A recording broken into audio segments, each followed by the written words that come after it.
छोरी ल्याउनको लागि म मुगुदेखि सुर्खेतको पञ्चपुरी पुगे साथीहरू। पञ्चपुरी मेरो घर हो नि त, सो म छोरी ल्याउन पुगेको थिएँ। आमा छोरीको भेट भइसक्यो साथीहरू। आमा छोरीको भेट भइसकेपछि सुर्खेत जानको लागि छोरी चाहिँ एकदमै खुसी भएर दौडिरहेकी छिन्। अनि मामु छोरीको भेट हुँदा ब्लग नबनाउनु त कुरै भएन। अनि हामी पञ्चपुरीदेखि सुर्खेत वीरेन्द्रनगरको लागि हिँड्यौँ साथीहरू। यो बाटो चाहिँ मेरो माइती गाउँ बराताल हुँदै सुर्खेत आउनु पर्ने थियो। अनि बाटोमा मैले भ्लग बनाउँदै आएँ साथीहरू। यो पारी देखिने ठाउँ चाहिँ मेरो माइती गाउँ हो। अनि यिनले चाहिँ मामा घरको आमा आमा भनेर झ्यालबाट बोलाइरहेछिन्। छोरीलाई चाहिँ मामा घर एकदमै मनपर्छ। कसको छोराछोरीलाई मन पर्दैन होला र है। त्यो पारिनेर जुम गरेर देखाउँछु साथीहरू, हेर्नु यो चाहिँ म जन्मेको घर हो है, माइतको वारीबाट जान्छ गाडी। म झरेर चाहिँ पारि गइनँ, बाटोबाट भिडियो चाहिँ खिचेँ। यस्तो मन भयो है दुखेर। अब जन्मेको ठाउँ देख्दाखेरि लास्टै प्यारो लाग्नेछ साथीहरू। अनि मेरो बाबा चाहिँ यहाँनिर मलाई सामान पुऱ्याउन आउनुभएको थियो। हेर्नु आइसक्नु भएर चाहिँ यता देखाएको छु, हाँस्ने चाहिँ मेरो बाबा हो। अनि मैले चाहिँ भिडियो बनाउन पाइनँ कि धेरै, गाडी हिँडिहाल्यो। अनि यहाँनिर यो खोलाखेत भन्ने हो है, पारी चाल्सेको धारा छ त्यहाँनिर।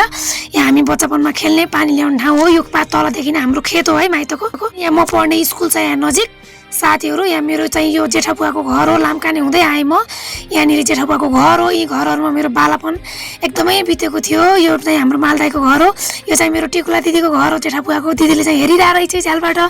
अनि मैले आएँ भने तर गाडी चाहिँ हिँडिहाल्यो। जब गाडी त्यहाँदेखि सुर्खेतको लागि हिँड्यो जङ्गलको बाटो, आमा छोरी भ्लग बनाउँदै गयौँ। छोरी पनि चाहिँ मभन्दा रहर गर्छिन् क्या भिडियो बनाउन। मामु म भ्लग बनाउँछु न भनिहालिन्। हेलो गाइज, हामी चाहिँ सुर्खेतको लागि हिँड्यौँ। मेरो मामुसँग भेट भयो फाइनली गाइज भन्दै छिन् है। छोरीले चाहिँ साउन्ड चाहिँ मैले काटेको छु। फाइनली हामी सुर्खेत पनि पुगिसक्यौँ। त्यो पछाडि देखिने मेरो माइतको घर हो। छोरीले चाहिँ मामा घर नगई सुक्खै दिनिन्।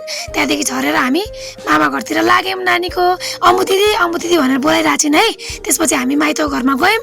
छोरी चाहिँ एकचोटि त्यहाँ गएर फेरि भ्लग बनाउन थालिन्। अनि त्यहाँ खाना खायौँ र छोरीलाई सन्चो थिएन।